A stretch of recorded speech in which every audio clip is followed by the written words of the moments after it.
Assalamualaikum warahmatullahi wabarakatuh. Kami dari mahasiswa IAS Syarifuddin Lumajang akan menyampaikan dari tugas kelompok kami, yaitu pertama atas nama saya yaitu Joyo Purnomo dan teman kami yaitu Muhammad Wekib, dari dosen pembimbing pengampuh dari mata kuliah kami yaitu Bapak Haji Samsul Hadi MPD, yang dari mengampuh pembelajaran model guru, penerapan model guru ya. Dari materi kami yaitu penerapan model everyone is a teacher here dalam meningkatkan keaktifan belajar pada pembelajaran di guru ya. Dari ini yang pertama yaitu sebelum pembelajaran, dosen kami telah banyak membimbing, mengajari tentang penerapan mengajar, cara mengajar di dalam kelas, di ruang atau di depan umum, di depan segala ya, ruang lingkup. Dari kajian teoretik yaitu pertama, yang A, teori belajar. Belajar merupakan tindakan dan perilaku siswa yang kompleks. Sebagai tindakan, maka belajar hanya dialami oleh siswa sendiri. Siswa adalah penemu terjadinya proses belajar. Proses belajar itu sendiri yaitu berkat siswa memperoleh sesuatu yang ada di lingkungan sekitar berupa alam, benda-benda, hewan, tumbuhan, manusia, dan sebagainya. Konsep tentang belajar telah banyak didefinisikan oleh para ahli, yang di antaranya itu sebagai berikut ya. Konsep belajar behaviorisme yaitu teori dari Gardner.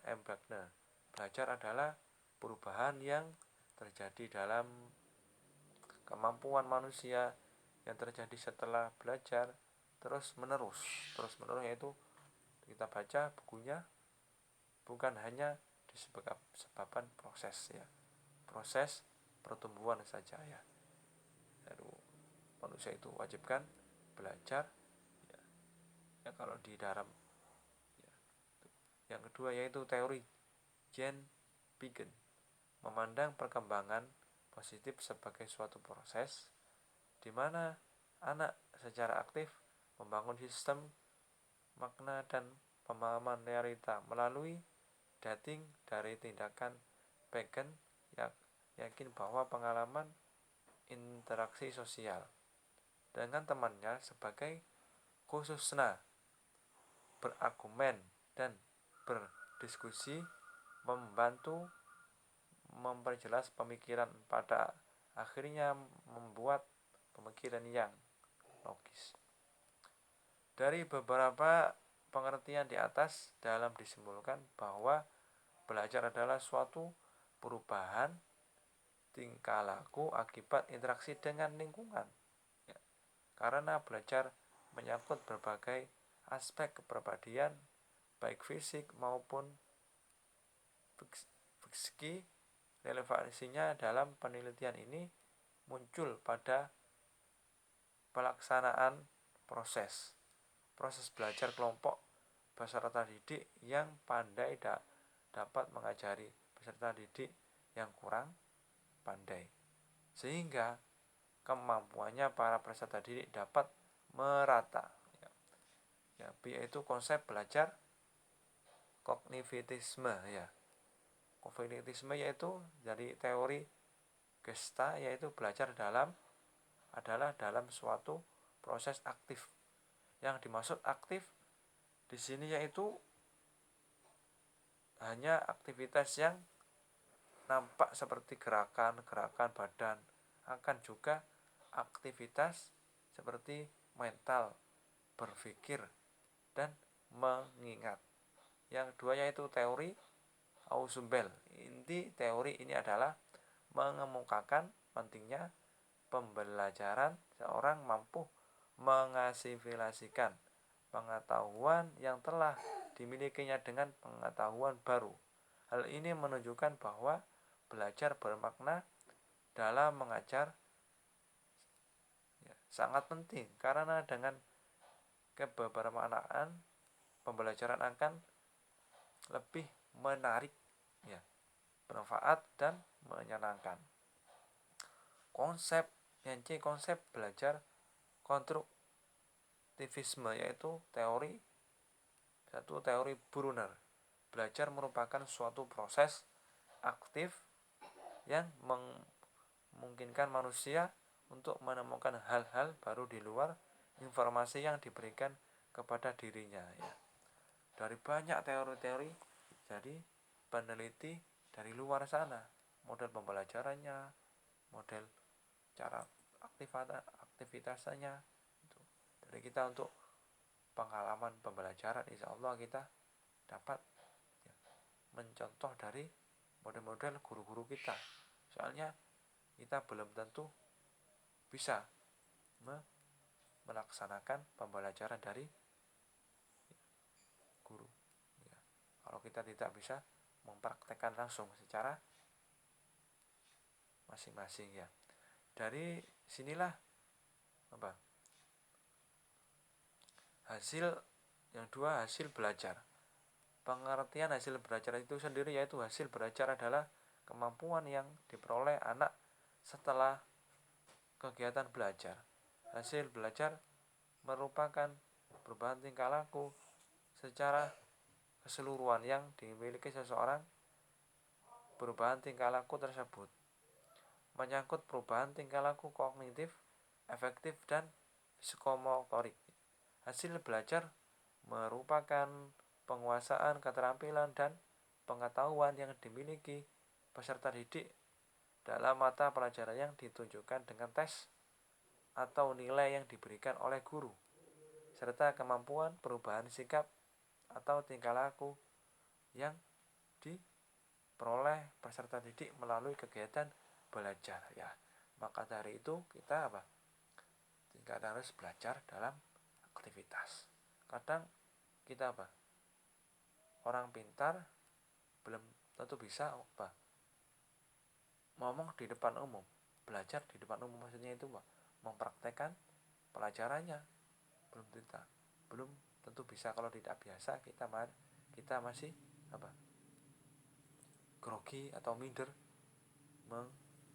mengomong di depan umum, mempraktekkan belajar mengajar di depan umum itu kita tidak bisa mempraktekkan kalau kita tidak berbiasa di depan umum, ya.